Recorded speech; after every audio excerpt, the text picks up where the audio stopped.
السلام عليكم ورحمة الله. أعوذ بالله من الشيطان الرجيم. بسم الله الرحمن الرحيم، والصلاة والسلام على رسولنا محمد سيد الأولين والآخرين. مدد سادات مدد نسر ونشر الله فزع سافر الله. قال رسول الله صلى الله عليه وسلم: إن العبد يتصدق بالكسرة تربو عند الله حتى تكون مثل أحد مثل أحد. Peygamber sallallahu aleyhi ve sellem buyuruyor ki, kul bir parça ekmekle de olsa sadaka verdiğinde o sadaka Allah katında Uhud dağı büyüklüğüne oluncaya kadar büyür. Yani ufak büyük sadaka Allah indinde makbul olur. O sadakasız olmasın insan. Yani. Resulullah sallallahu aleyhi ve sellem: İnne sadakate sır tutfi gadabar Rabb ve enne sıletel rahm تزيد في العمر وأن صناع المعروف تقي مصارع السوء وأن قول لا إله إلا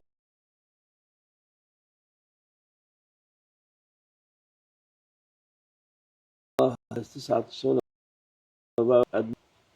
buyuruyor. Gizli Rabbin gazabını söndürür. Yani açık o da olur ama gizli daha makbuldür. Allah gazabını söndürür diyor Peygamber sallallahu aleyhi ve sellem. Gizli sadaka. Allah'a bakmak, akrabayla görüşmek, onlara o ömrü uzatır.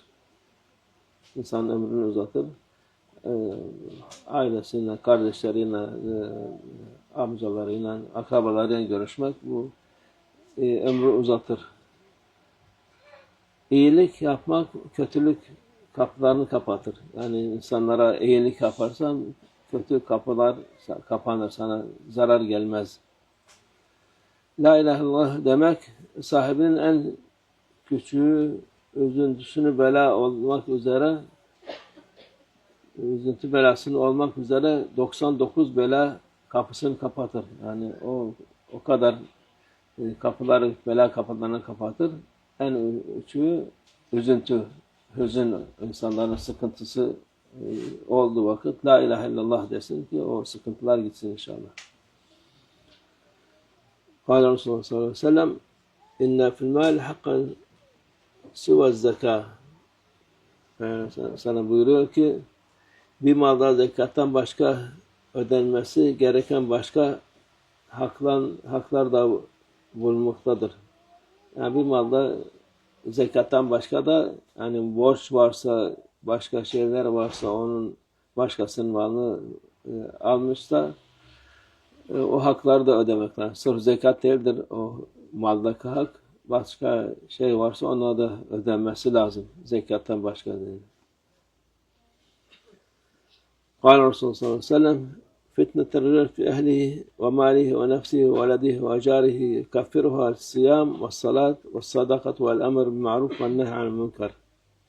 Peygamber sallallahu aleyhi ve sellem buyuruyor ki kişinin ailesi, malı, kendi nefsi, çocuğu ve komşusuyla olan fitnesini, bunların sebebiyle işlediği günahlara kıldığı namaz, yani bu insan mal olur, kendi nefsi olur, çocuğundan komşusuyla olan sıkıntılar olur. Onları kıldığı namaz, tuttuğu orucu, verdiği sadakası ve iyiliği emredip kötülükten men etmesi kefaret olur.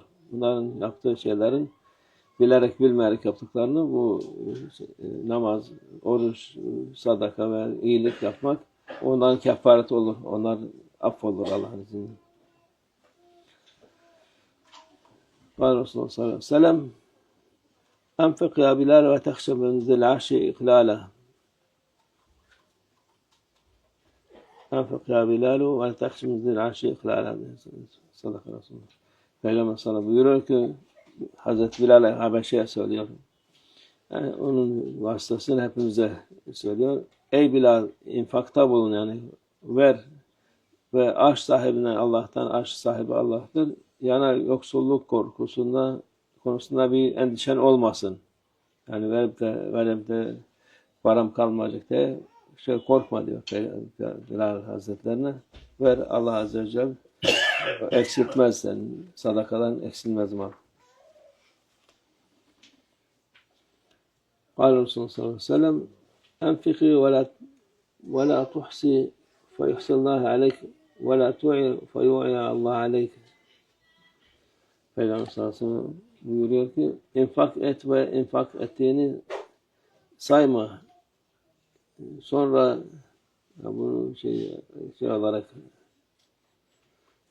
hanıma söyler, Hazreti Esma, Hazreti Ebubekir'in kızı Esma'ya söyler, yani ey hanım infak et, ettiğini sayma diyor. İnfak, yani verdiğini sayma, sonra Allah sana karşı nimetlerini sayar. Ben bu kadar yaptım, bu kadar şey yaptım, onu sayma diyor. Ver, Allah sana saymadan verir gene. Malını hep içinde biriktirip saklama. Yani parayı saklama, ondan infak et diyor. Ver. Sonra Allah sana senin ihtiyacından fazla olan nimetini keser. Yani sen saklarsın, o vermezsin. Onu da Allah Azze ve Celle sana yetecek kadar sana verir, fazla vermez. Verince daha fazla verir. قال Resulullah sallallahu aleyhi ve sellem Bâkir bis sadaka fe innel velâ la tehatta sadaka. Peygamber sallallahu aleyhi ve sellem buyuruyor ki sadaka bırakta acele ediniz, erken veriniz diyor.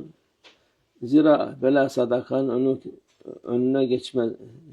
Zira bela sadakanın önüne geçemez. Yani bu sabah diyoruz her defa evden çıkmadan bir kutu yapıp da sadakayı koyun, günlük sadaka koyun. O işte Peygamber sallallahu aleyhi ve sellem emrettiği şey, nasihat ettiği şey, insanlara nasihat olarak verdiği şey. Sabah herkes evinde şey yapın, sadakayı vermeden çıkmasın. Ben çıkıp veriyorum işte haftada 3-5 bin lira veriyorum, şey yapıyorum. Yok her gün şey yapacaksın. Erken diyor. Bakir ol, erken demek istiyor. قال Resulullah sallallahu aleyhi ve sellem tedarekul gumum vel humum bis sadakat yakşifullah teala darrakum ve yansurkum ala aduvikum. Peygamber sallallahu aleyhi ve sellem buyuruyor ki üzüntülerinizi ve kederlerinizi sadaka ile gideriniz. Üzüntü keder varsa sadaka ile. Böylece Yüce Allah size zarar verecek şeyde basiretli kılar ve düşmanlarınıza karşı yardım eder. Yani onun için sadakam çok mühimdir. قال Resulullah sallallahu aleyhi ve sellem tasaddaku fe yasati aleykum zaman yemşi racul bi sadakatihi fe yekul lezî yetî biha zevcite bil'ams laqabiltaha fe emmel ana fe la hacet li fiha fe la yecid ma yakbaluha. Peygamber sallallahu aleyhi ve sellem buyuruyor ki sadaka veriniz. Çünkü öyle bir zaman gelecek ki kişi elinde sadakasıyla dolaşacak ve sadaka vermek istediği kişi eğer dün gelseydin kabul ederdim. Ancak şimdi ona ihtiyacım kalmadı diyecek ve kişi sadakayı verecek hiç kimse bulamayacak. Yani böyle bir zaman gelir de o zaman da verecek sadaka o sevabı kazanacak kalmaz. Herkesin ihtiyacı olmaz. Onun için hemen sadaka varsa verin sadakalarınız diyor Peygamberimiz sallallahu aleyhi ve sellem. O zaman işte gelecek yani şimdi daha Peygamberimiz buyurduğu zaman Mehdi aleyhisselam zamanında o kadar her şey bütün defineler altın olacak. Kimse ne zekat verecek adam bulacak ne sadaka alacak adam olacak. İstemiyor mu diyecek insan. Var ne yapayım? O işte Peygamber bu geleceği nübüvvet kelamındandır bu. O gelecek inşallah, yakındır inşallah. قال Resulullah sallallahu aleyhi ve sellem tasaddaqu fe inne sadaka fikakum minen nar. Peygamber sallallahu aleyhi ve sellem buyuruyor ki sadaka veriniz. Şüphesiz ki sadaka cehennemden kurtuluşunuza sebep olur. Hem cennete nail olursunuz hem cehennemden kurtulmuş olursunuz. Sadaka verirsiniz. قال Resulullah sallallahu aleyhi ve sellem tasaddaku ala bitemet fe ene tesuddu minel ca'a ve tatfi'il hatiye kema yatfi'il ma'en nar. Peygamber sallallahu aleyhi ve sellem buyuruyor ki bir hurma da olsa sadaka veriniz. Yani ne verirseniz sadakadır, ekmektir, hurmadır, sudur, hepsi sadaka. Yani bir hurma bile veriniz. Çünkü o bir hurma aç için ihtiyacını giderir. Aç olan insanın ihtiyacını getirir. Suyun ateşi söndürdüğü gibi sadaka günahları yok eder. Sadaka Resulullah ve faydalı. زيادنا شرف النبي صلى الله عليه وسلم وأصحابه الكرام وإلى أرواح جميع الأنبياء والمرسلين قدماء شرائع إلى أرواح الأئمة الأربعة وإلى أرواح مشايخنا في طريقة النقشبندية العالية خاصة إمام طريقة وقت الخليفة خواجة بهاء محمد ويسير الخالد سيدنا عبد الخالق الجواني مولانا الشيخ شرف الدين دارساني وأنا شيخ الله فاز دارساني وأنا شيخ محمد ناصر الخاني وسائر ساداتنا والصديقين ومن حضرت الجواني حسين يفتر قدر الفقاه مصطفى تراب جملة من جيش الشر والراشد الله تعالى الفاتحة.